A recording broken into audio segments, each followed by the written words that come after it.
Sai Leela, Episode 13. Om Shri Sai Nathaya Namaha. Today we'll hear some of the experiences of Keshav Rao R. Pradhan and Jyotindra Tarkhad. The first experience is of Keshav Rao R. Pradhan. Baba's Leelas cannot be imagined and can't be predicted and not known whom he will pull towards him. Baba never travelled beyond Rahata, Rui and Nimgao. In this Leela, we will see how Baba travelled to Akol village which is on the Bhivpuri road. Mr. Pradhan had no belief in gods and Babas. He had a friend who was Saibaba devotee and used to visit Shiridi very often. Mr. Pradhan used to work for a Parsi gentleman in Mumbai as a bill collector, and he used to travel to Nasik, Manmad and Kopargaon often to collect bills from traders. His friend once travelled with him and insisted him to come to Shirdi. But Keshav Pradhan was not interested. His friend pressurized him to join him finally, and then Pradhan agreed on one condition, that he will not come to Dwarkamai and see Baba. His friend agreed to it. Both went to Shirdi and rented a room to stay. It was afternoon time and time for Baba's Aarti as well. Pradhan stayed back in the room and his friend went to Dwarkamai for Aarti. Aarti started with loud music from the musical instruments. The sound of the instruments and Aarti reached Pradhan's room. Pradhan was attracted and followed the direction of the music and reached Dwarkamai. He was enjoying the Aarti and stood in between the devotees. He saw Baba and was mesmerized by Baba's looks. The devotees finished the Aarti and one by one went to Baba and took Baba's Udi and Prasad. Pradhan sat at one corner of Dwarkamai and was continuously staring at Baba. All the devotees left the place and Dwarkamai was vacant. Baba saw Pradhan and called him near. Pradhan came near Baba and fell at Baba's feet. Baba then put his hand on Pradhan and asked for dakshina. Pradhan put his hand in his pocket and took out 2,500 rupees, which was the bill collection money, and he gave it to Baba. On returning to his room, he realized he had given the whole money to Baba. He wanted to return home but did not have money. Then he engaged a tonga to Kopargaon and removed a ring from his hand.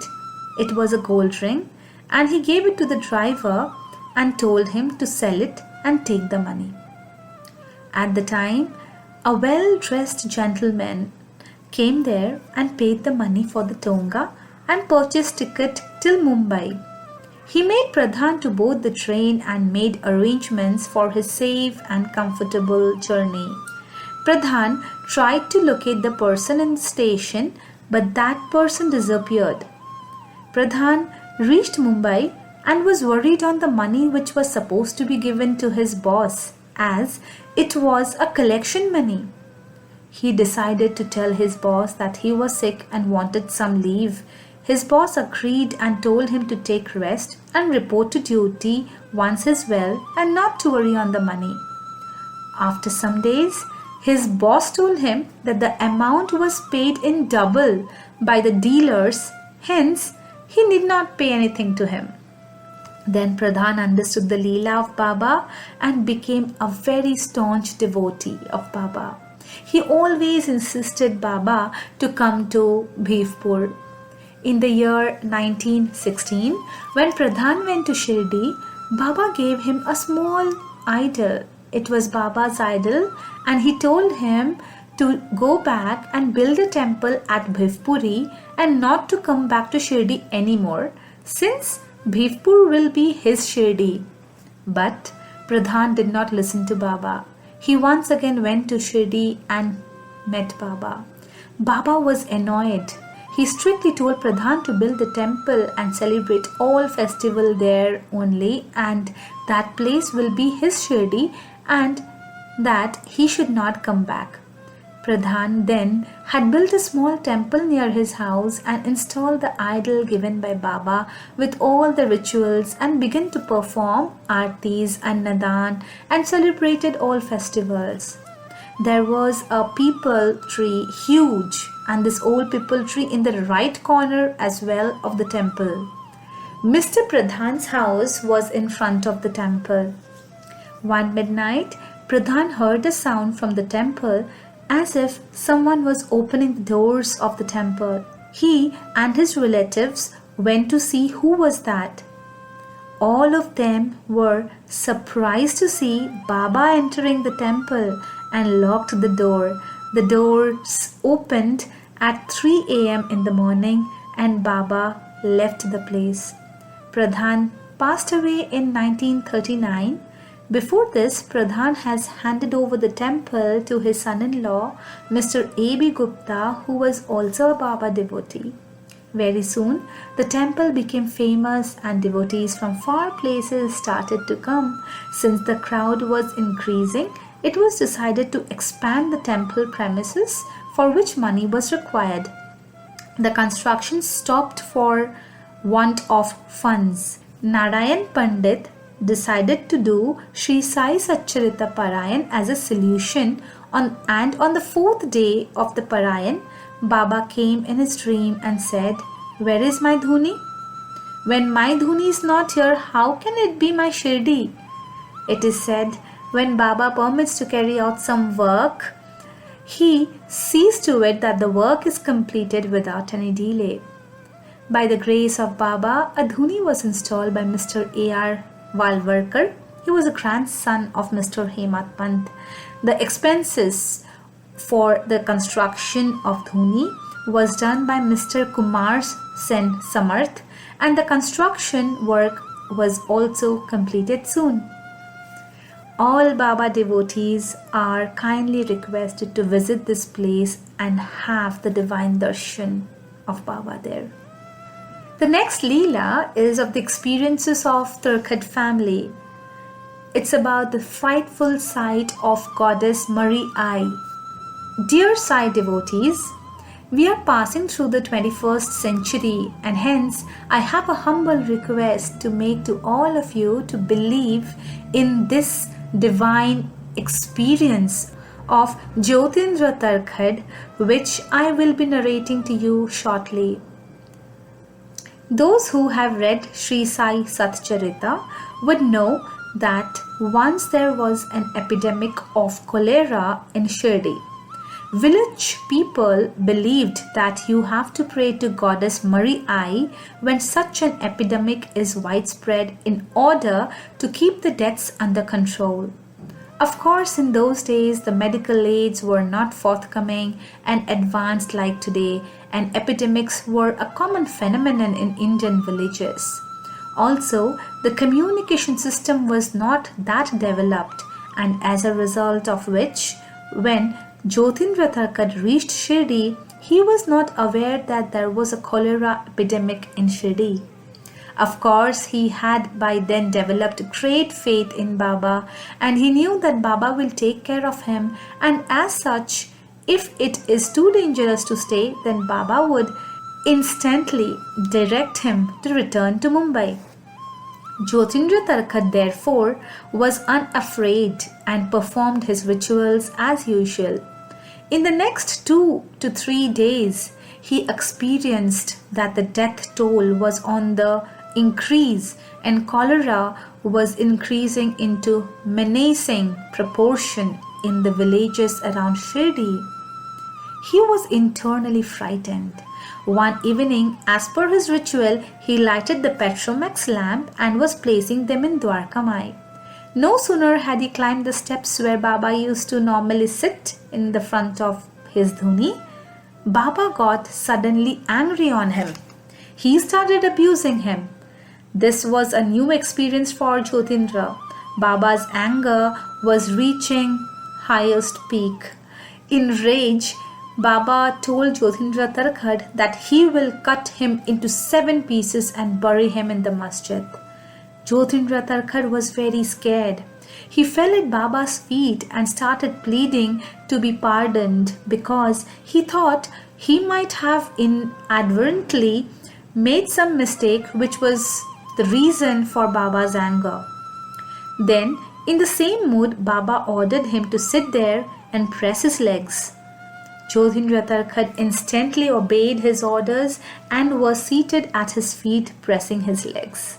He noticed that Baba was still murmuring something and continued to be in the angry mood that he was in. After a little while, Jyotindra started perspiring profusely because he was seeing in front of him the goddess Kali in that terrifying pose, her menacing posture and blood-soaked tongue. It was very frightening for Jyotindra. On seeing this sight, Jyotindra lost his senses completely. Automatically, he held on to Baba's legs with all his might and strength in his body. He was trying to convey to Baba to save him from this, but the fright was so deep that words could not come out. He became speechless. His face was only turning in 2 directions, from Baba to Kali and then from Kali to Baba. He was seeing Baba uttering something but was unable to hear and comprehend. In no time, he felt unconscious. When he woke up, he realized that Baba was shaking him and asking him to wake up. He regained his consciousness and was drenched in sweat.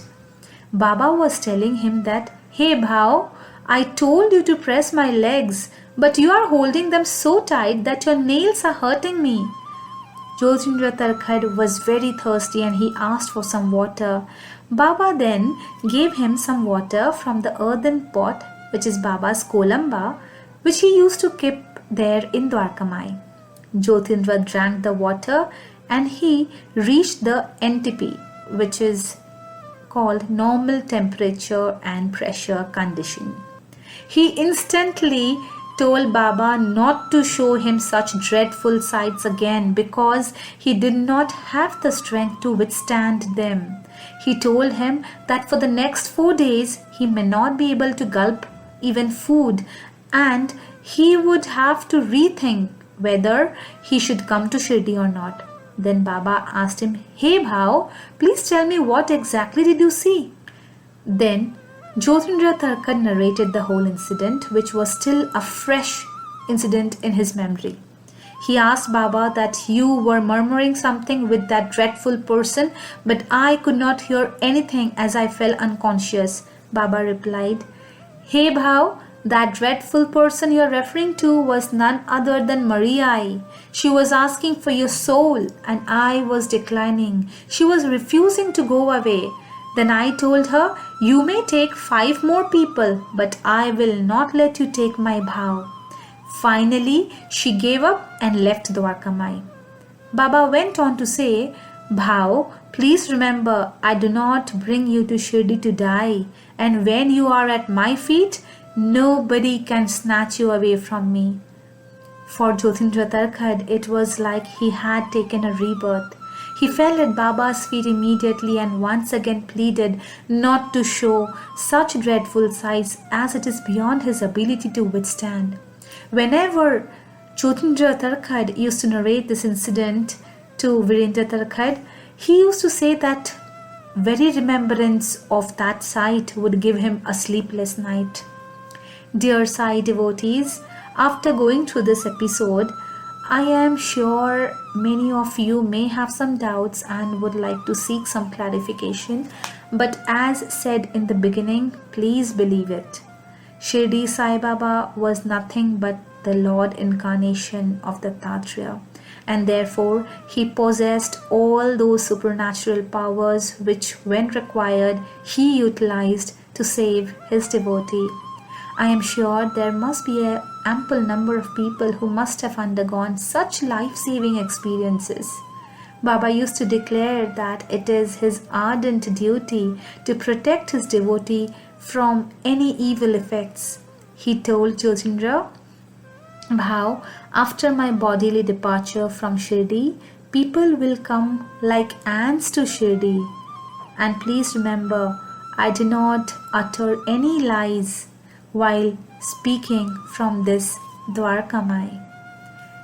Dear Sai devotees, in this 21st centuries, we all are seeing and experiencing what has transpired in Shirdi now, and I'm sure this will go on till the end of this world. Jai Shri Sai Nathaya Namaha. Om Sai Ram.